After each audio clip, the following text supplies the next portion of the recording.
Hello, this is a discussion involving application of a global health and critical social theory lens to two specific indigenous tribes, the Secoya people of Ecuador and the Hmong people.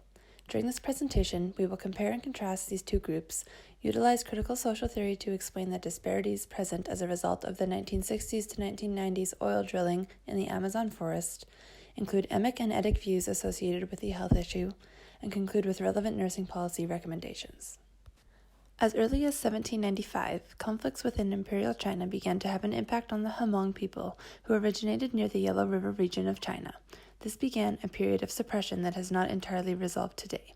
Further contact and influence with European authorities and USA military recruitment continued to contribute to the relocation of many Hmong people from China to Laos, Australia, France, and throughout the United States.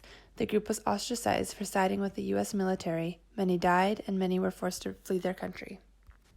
European and North American institutions of war, politics, and economics over the years contribute to the displacement of the Hmong people from their homeland, which was greatly associated with their identity. The Secoya people greatly depended on their land for their identity and survival. They too were impacted by the institutions of politics, corporations, and ultimately oil drilling by the North American Chevron Company. Compared to the Hmong people, who dispersed globally and were forced to assimilate into other cultures, the Secoya people remained on their ever-shrinking land in Ecuador, which became contaminated. Contamination was not a word that existed in the ancestral language prior to this time, and soon found meaning after the drilling effects began to take place.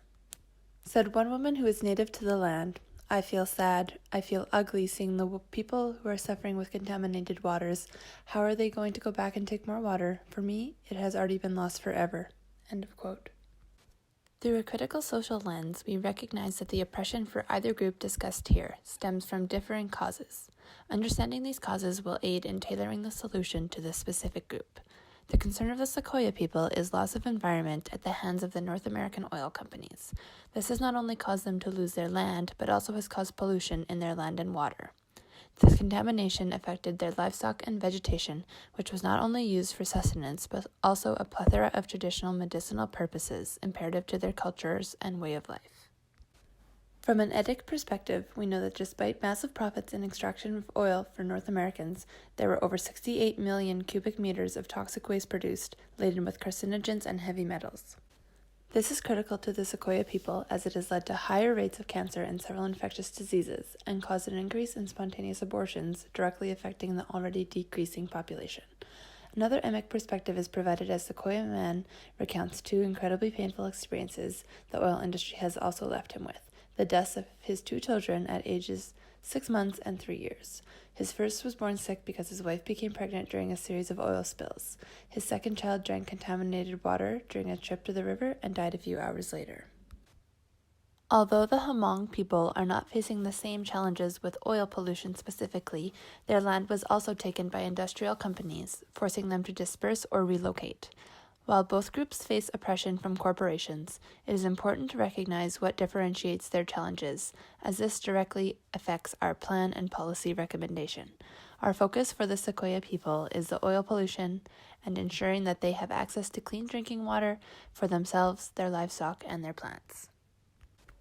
As nurses, we hope we will be able to achieve the United Nations Sustainable Development Goals for 2030 of achieving universal and equitable access to safe and affordable drinking water for all.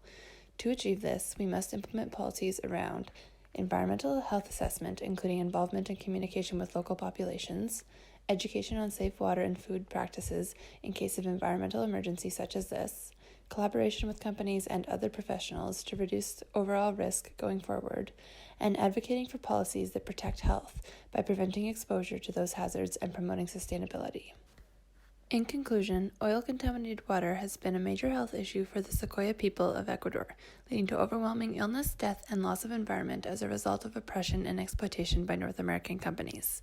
Nursing policy regarding accessibility of resources, education, and collaboration between locals, professionals, and corporations can lead to healthier outcomes. Also oppressed, the Hmong people have experienced loss of environment differently through forced relocation and assimilation. Both groups are forced to deal with the results of colonialism. Health consequences cannot be overlooked by newcomers.